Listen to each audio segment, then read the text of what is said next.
करने वाला हूँ। एक साहबी आता है अल्लाह के नबी के पास और कहता है रास्ता काफ़ी दूर है, रास्ते में जंगलात है, शेर का खतरा है, रास्ते में जंगली जानवर है, वहशी जानवर है, मुझे बहुत डर है, मुख्तसर नसीहत कर दीजिए। आपने फरमाई जा साल तफसलिल्लाह वाई जस्तान तफस्तईन बिल्लाह, जब भी मांगो तो अल्लाह से मांगो, वही सब कुछ देने वाला है। मदद की ज़रूरत पड़ जाए तो अल्लाह ताला से मांगो।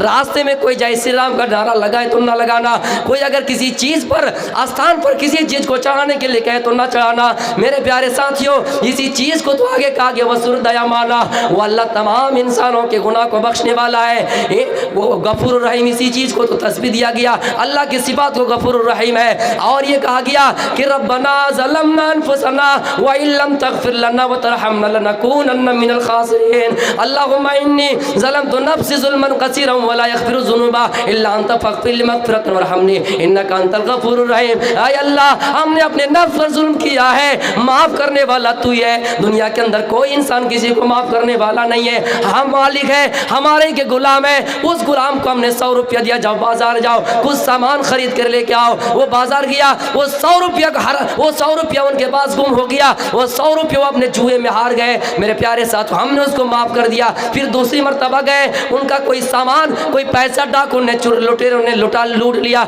चुरा लिया। फिर हमने उसको माफ़ कर दिए, लेकिन तीसरी बार हम माफ़ करने वाले नहीं है। लेकिन अल्लाह फरमाता है तुम मेरे बंदो हो, मैं हमेशा तुमको माफ़ करने वाला हूँ। वसुरदया माना, तुम मैं बड़े रहम वाला और कृपालु वाला, हर इंसान को माफ़ करने वाला हूँ। वही देवस्य सभी तू परिष्टुति महान इमादित्तो, उस अल्लाह की तमाम तारीफ़ें उसी अल्लाह के लिए हैं जिसने एक इंसान को माँ के पेट में ऑक्सीजन पहुँचाया, माँ के पेट में सब कुछ ग़िज़ा भी पहुँचाया। उस ईश्वर की तारीफ़ है जिसने हक़ीर नुत्फ़े से इंसान को पैदा किया। सारी तारीफ़ें तो उसी अल्लाह के लिए है, लिहाजा हमें उसी की तरफ तो लौट कर जाना है। कैफ़ तकफ़ुरूना बिल्लाहि व कुंतुम अमवात फ़अहयाकुम सुम्मा युमीतुकुम सुम्मा युहयीकुम सुम्मा इलैहि तुरजाऊन। हमें ज़िंदा किया, पहले हम मुर्दा थे, ज़िंदा किया, फिर मारे जाएंगे, फिर ज़िंदा किए जाएंगे, फिर उसी की तरफ लौटाए जाएंगे।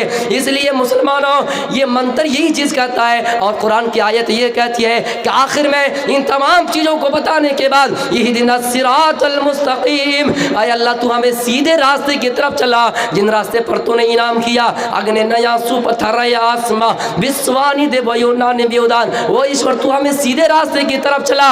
और तू तो इंसाफ के दिन का मालिक है, मालिक यौमिद्दीन, तू तो मालिक इंसाफ क़यामत के दिन का मालिक है। लिहाजा कोई इंसान ये सोचे कि क़यामत नहीं होगी, क़यामत ज़रूर उनके सामने वाक़ई होकर रहेंगे। इसलिए कि इंसान को पूरा पूरा बदला अगर कहीं मिलेगा तो क़यामत में मिलेगा। किसी इंसान ने किसी को थप्पड़ मार दिया, दुनिया के अंदर कोई ऐसी मशीन नहीं, कोई ऐसी सर्जरी नहीं जो माप सके और उसे उसके बराबर बदला दिया जा सके। इसलिए मेरे प्यारे साथियों, इस चीज़ को करने के लिए अल्लाह फरमाता है कि क़यामत एक दिन ज़रूर होंगे। मैं यही से अपनी तकरीर को ख़त्म करना चाहता हूँ। मेरे प्यारे साथियों, आखिर में क़यामत के बारे में जो मैंने बताया कि क़यामत इसलिए कायम होंगे कि इस दुनिया में इंसाफ पूरा नहीं हो रहा है, आखिरत में और क़यामत के दिन लोगों का इंसाफ बराबर होगा। क्योंकि आप देख लीजिए इस दुनिया में कितने गरीबों का फ़ायदा उठाया जा रहा है, यतीमों का फ़ायदा उठाया जा रहा है। एक वाक़या इसी के मिसल बयान करना चाहता हूँ कि एक मरतबा अल्लाह के नबी सल्लल्लाहु अलैहि वसल्लम की बारी हज़रत सौदा के घर में थी।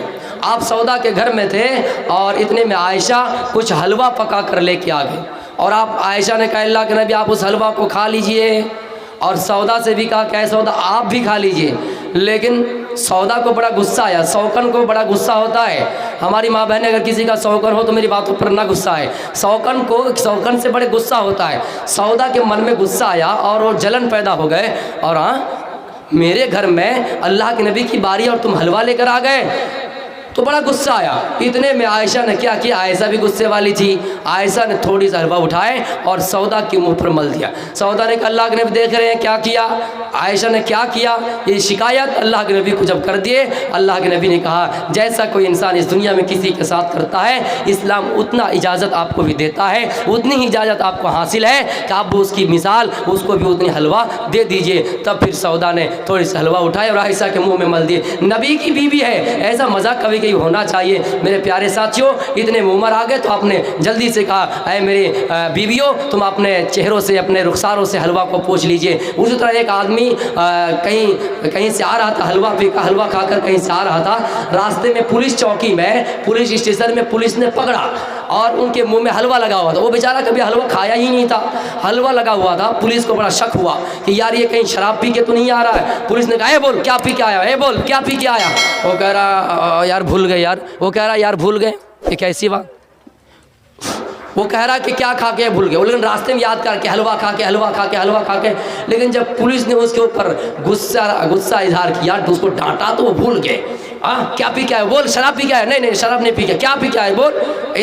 बोलोगे नहीं बोलोगे, इतना मारेंगे कि तुम्हारा हलवा टाइट कर देंगे। जैसे ही बोला हलवा टाइट कर देंगे, बोला हलवा पी के आया हूँ। तो मेरे प्यारे साथियों, कभी कभी मजाक कर लेना भी चाहिए और अपनी बीवी को खुश रखिए। वमा अलैना इल्लल बलागुल मुबीन व आखिर दवाना अल्हम्दुलिल्लाहि रब्बिल आलमीन। अस्सलामु अलैकुम व रहमतुल्लाहि व बरकातहू।